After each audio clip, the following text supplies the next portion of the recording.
Elvis, if you ever want to collaborate, if you ever want to explore heavier sounds, you know where to find me. Black Sabbath would be honored to work with you. I might just take you up on that, Elvis replied, with a smile that suggested he was serious about the possibility. The two musicians then performed an acoustic version of Love Me Tender, with Ozzy providing haunting harmonies that transformed the gentle ballad into something entirely new. The juxtaposition of Elvis's tender vocals with Ozzy's more aggressive style created a sound that was both familiar and revolutionary. The technical revolution. What many people didn't realize at the time was that this performance was also pushing technical boundaries. The sound engineers were working frantically to balance two very different vocal styles and accommodate the heavier instrumentation that Ozzy's presence demanded. The mixing board was being operated like never before, creating a live sound that bridged multiple genres in real time. The lighting crew too was improvising on the fly. They began incorporating more dramatic, concert-style lighting effects that complemented both Elvis's Vegas showmanship and the darker, more intense atmosphere that Ozzy's music typically required. The result was a visual spectacle that perfectly matched the musical innovation happening on stage. Members of the audience later reported that the concert felt more like a religious experience than a typical Vegas show.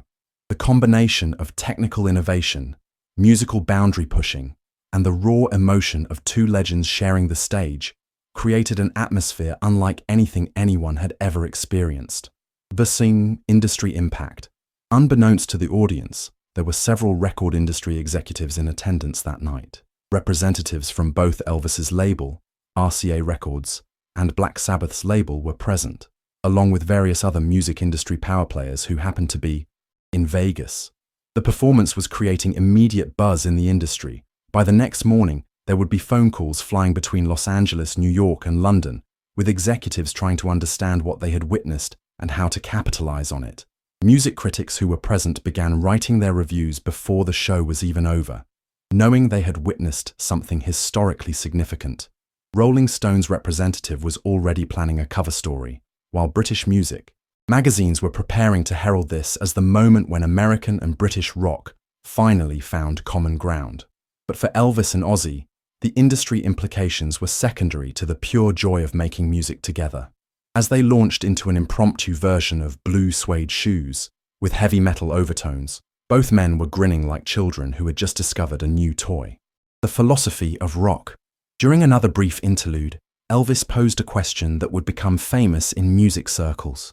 Ozzy, what do you think separates real rock and roll from everything else? Ozzy's response was immediate and passionate. Authenticity, Elvis. Real rock and roll comes from the gut, not from a marketing meeting. It's about saying what needs to be said, even if people don't want to hear it. It's about being true to yourself, even if that means being unpopular.